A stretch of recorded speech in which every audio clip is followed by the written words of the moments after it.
Hello दोस्तों, मैं किफन स्वागत करता हूं आपका। आज हम पढ़ने वाले हैं 23 अगस्त 2021 के मोस्ट इंपॉर्टेंट करंट अफेयर्स। तो लास्ट तक बने रहिएगा दोस्तों। Let's start.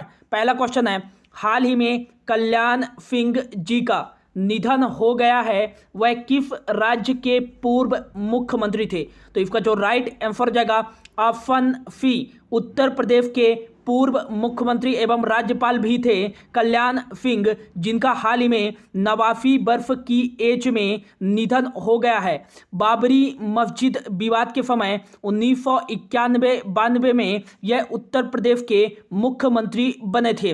उत्तर प्रदेश के वर्तमान में मुख्यमंत्री कौन हैं? तो यहाँ के वर्तमान में मुख्यमंत्री हैं योगी आदित्यनाथ, बीजेपी पार्टी से हैं। और यहाँ के वर्तमान में राज्यपाल कौन हैं? तो यहाँ के राज्यपाल हैं वर्तमान में आनंदीबेन पटेल जी। उत्तर प्रदेश की राजधानी है लखनऊ। लखनऊ को नवाबों का शहर भी कहा जाता है। और यह किस नदी के किनारे स्थित है? तो गोमती नदी के किनारे स्थित है लखनऊ। नेक्स्ट बात करें कि लखनऊ में ही है कौन सा? चौधरी चरण सिंह इंटरनेशनल एयरपोर्ट। नेक्स्ट बात करें कि उत्तर प्रदेश में ही है दुधवा नेशनल पार्क किस राज्य में स्थित है? तो ये उत्तर प्रदेश में ही स्थित है।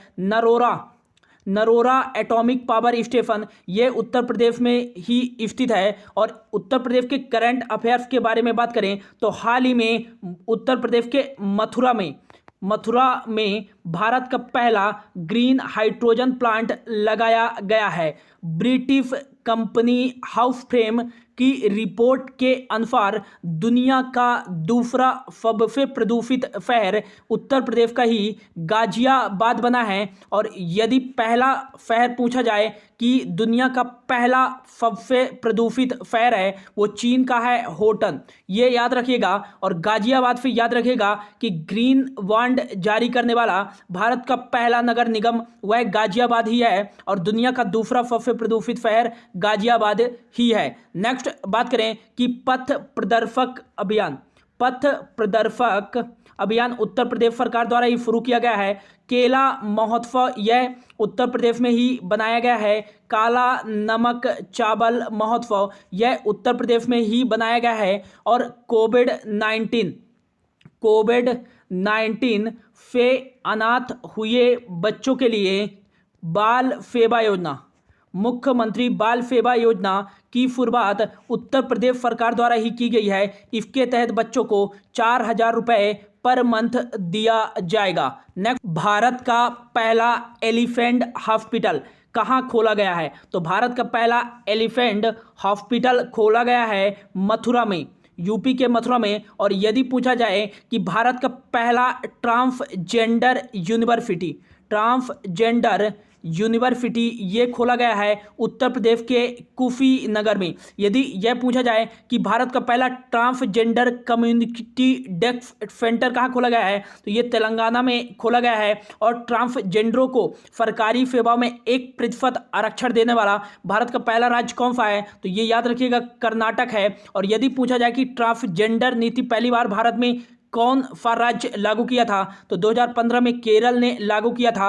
और विश्वविद्यालयों में ट्रांसजेंडरों की आयु सीमा समाप्त करने वाला भारत का पहला राज्य कौन सा है? तो ये केरल ही है। मोस्ट इंपॉर्टेंट, अभी करंट अफेयर्स में काफ़ी चर्चित में रहा था, तो ये याद रखिएगा। नेक्स्ट बात करें कि 5 इंटरनेशनल एयरपोर्ट्स वाला भारत का पहला राज्य कौन सा बनने जा रहा है? तो 5 अंतर्राष्ट्रीय हवाई अड्डों वाला भारत का पहला राज्य बनने जा रहा है उत्तर प्रदेश। यहाँ 5 अंतर्राष्ट्रीय हवाई अड्डा बनाए जा रहे हैं। पहला जो है पहले से ही है चौधरी चरण सिंह इंटरनेशनल एयरपोर्ट, ये उत्तर प्रदेश की राजधानी लखनऊ में स्थित है। और दूसरा जो है वो लाल बहादुर शास्त्री इंटरनेशनल एयरपोर्ट, ये वाराणसी में स्थित है। और कुशीनगर इंटरनेशनल एयरपोर्ट, ये तीनों इंटरनेशनल एयरपोर्ट्स वर्तमान में ओपन हैं। और जिनका कंस्ट्रक्शन चल रहा है तो वो 4th नंबर का है जेवर इंटरनेशनल एयरपोर्ट।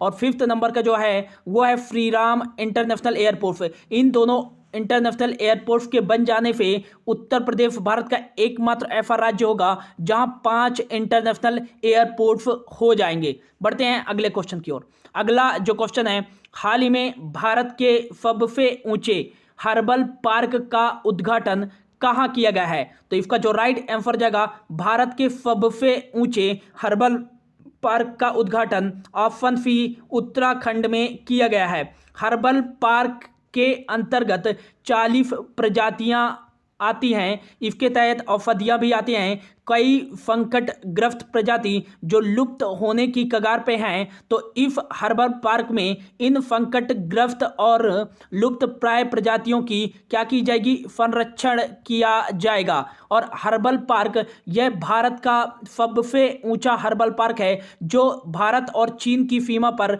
चमोली जिले में बनाया गया है और इसकी जो टोटल ऊंचाई है 11,000 फीट है। इसकी टोटल ऊंचाई उत्तराखंड में बनाया गया है। तो उत्तराखंड के वर्तमान में जो मुख्यमंत्री हैं वो हाल ही में बनाए गए हैं पुष्कर सिंह धामी। पुष्कर सिंह धामी और इनका जो विधानसभा क्षेत्र है वो खाटिमा से कौन है? विधायक थे और अब वर्तमान में यह है मुख्यमंत्री बन चुके हैं। उत्तराखंड के जो गवर्नर हैं वो हैं बेबी रानी मौर्य। बेबी रानी मौर्य। और उत्तराखंड की 2 राजधानियां हैं। पहला जो है समर कैपिटल जिसको हाल ही में घोषित की गई थी गैरफैन, यहाँ की समर कैपिटल है। और विंटर जो कैपिटल है वो कौन सी है? देहरादून। देहरादून यहाँ की विंटर कैपिटल है। Jim Corbett national park, Jim Corbett national park यह उत्तराखंड में ही स्थित है और भारत का पहला नेशनल पार्क है जिसे 1936 में स्थापित किया गया था। इसे हैली नेशनल पार्क के नाम से भी जाना जाता था। और पहली बार टाइगर प्रोजेक्ट भारत के किस नेशनल पार्क में लाया गया था? तो 1973 में जिम कॉर्बेट नेशनल पार्क में ही लाया गया था। नंदा देवी नेशनल पार्क उत्तराखंड में ही स्थित है। और यदि पूछा जाए राजा जी नेशनल पार्क, यह भी उत्तराखंड में स्थित है। गोविंद पशु विहार नेशनल पार्क यह भी उत्तराखंड में स्थित है। फूलों की घाटी नेशनल पार्क यह भी उत्तराखंड में स्थित है। और गंगोत्री नेशनल पार्क यह भी उत्तराखंड में स्थित है। उत्तराखंड राज्य सरकार ने हाल ही में वंदना कटारिया को अपने राज्य का महिला सशक्तिकरण एवं बाल विकास का ब्रांड एम्बेसडर नियुक्त किया है। वंदना कटारिया यह हॉकी खेल से संबंधित रखती हैं और हाल ही में टोक्यो ओलंपिक में दक्षिण अफ्रीका की टीम के खिलाफ इन्होंने 3 हैट्रिक गोल किए और ऐसा करने वाली ओलंपिक में भारत की पहली महिला हॉकी खिलाड़ी जो बनी है वो बनी है वंदना कटारिया। नेक्स्ट जो है मिशन हौसला, यह उत्तराखंड राज्य सरकार द्वारा ही शुरू किया गया कोविड-19 पेशेंट के लिए कोविड-19 पेंडेमिक के कारण अनाथ हो गए हैं उनके लिए बातफल योजना उत्तराखंड राज्य सरकार द्वारा ही शुरू की गई है। और भारत का पहला क्रिप्टोगेमिक गार्डन कहाँ खोला गया? तो यह उत्तराखंड में ही खोला गया है। और भारत का पहला फॉरेस्ट हीलिंग सेंटर यह उत्तराखंड में ही खोला गया है। और यदि पूछा जाए किस राज्य ने भारत का पहला भूकंप मोबाइल ऐप का उद्घाटन किया है? तो भारत का पहला भूकंप मोबाइल ऐप जो लागू किया है या लॉन्च किया है यह किया है उत्तराखंड द्वारा ही। नेक्स्ट जो क्वेश्चन है, हाल ही में AK-103 राइफल खरीदने, अगला जो क्वेश्चन है, हाल ही में AK-103 राइफल खरीदने के लिए भारत ने किस देश के साथ समझौता किया है? तो इसका जो राइट आंसर हो जाएगा ऑप्शन बी, रूस के साथ भारत ने AK-103 राइफल खरीदने के लिए समझौता ज्ञापन पर हस्ताक्षर किया है। रूस की जो राजधानी है वो मॉस्को है और यहाँ की जो करेंसी चलती है वो चलती है रशियन रूबेल और यहाँ के जो प्रेसिडेंट हैं वो है व्लादिमीर पुतिन। और नेक्स्ट बात करें कि भारत और रशिया के बीच में एक एक्सरसाइज होती है जिसका नाम है इंदिरा नेवी एक्सरसाइज। नेक्स्ट जो क्वेश्चन है, हाल ही में किस नेशनल पार्क में 45 साल बाद दुर्लभ वन्यजीव इंडियन बुल्फ देखा गया है? तो इसका जो राइट आंसर जाएगा 45 साल बाद दुर्लभ वन्यजीव इंडियन बुल्फ देखा गया है। ऑप्शन सी राजा जी नेशनल पार्क में। राजा जी नेशनल पार्क यह उत्तराखंड का एक नेशनल पार्क है। नेक्स्ट बात करें कि कान्हा नेशनल पार्क, यह मध्य प्रदेश का सबसे बड़ा नेशनल पार्क है, Kanha national park. Kaziranga national park यह असम का एक नेशनल पार्क है जो कि एक सींग वाले गैंडे के लिए प्रसिद्ध है। और हाल ही में मोस्ट इंपॉर्टेंट याद रखिएगा कि सैटेलाइट फोन यूज करने वाला भारत का पहला नेशनल पार्क कौन सा है? तो यह है Kaziranga national park. Hemis national park यह भारत का सबसे बड़ा नेशनल पार्क है और यह स्थित है लद्दाख में। पहले यह स्थित था जम्मू कश्मीर में।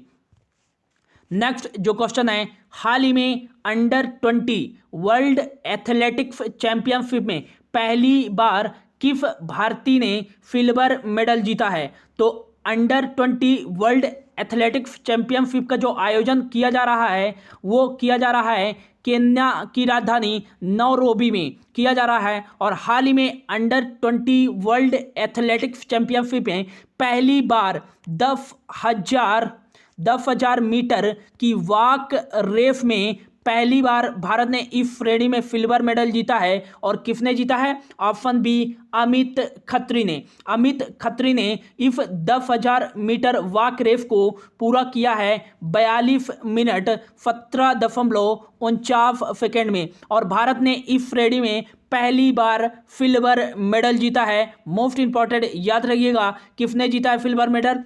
अमित खत्री ने। नेक्स्ट जो क्वेश्चन है, हाल ही में आईपीएल में खेलने वाले सिंगापुर के पहले खिलाड़ी कौन बन गए हैं?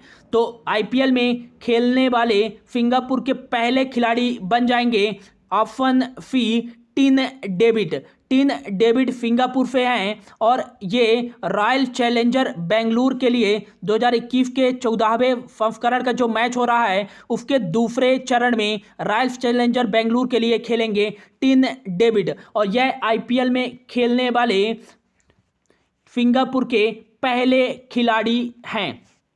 नेक्स्ट जो क्वेश्चन है, हाल ही में Indian film festival of Melbourne 2021 में सर्वश्रेष्ठ अभिनेता का अवार्ड किसे दिया गया है? तो द फैमिली मैन 2 के लिए Indian film festival of Melbourne 2021 में जो सर्वश्रेष्ठ अभिनेता का अवार्ड दिया गया है ऑप्शन बी मनोज बाजपेयी को द फैमिली मैन 2 के लिए। और यदि पूछा जाए कि Indian film festival of Melbourne 2021 में सर्वश्रेष्ठ अभिनेत्री का अवार्ड किसे दिया गया है? तो ये दिया गया है विद्या बालन को। और विद्या बालन जी को किसके फिल्म के लिए दिया गया है? तो फेरनी मूवी के लिए इन्हें दिया गया है Indian film festival of Melbourne 2021 में सर्वश्रेष्ठ अभिनेत्री का अवार्ड। तो ये था दोस्तों आज का करंट अफेयर्स। होप आपको अच्छा लगा होगा। Thank you so much for your watching.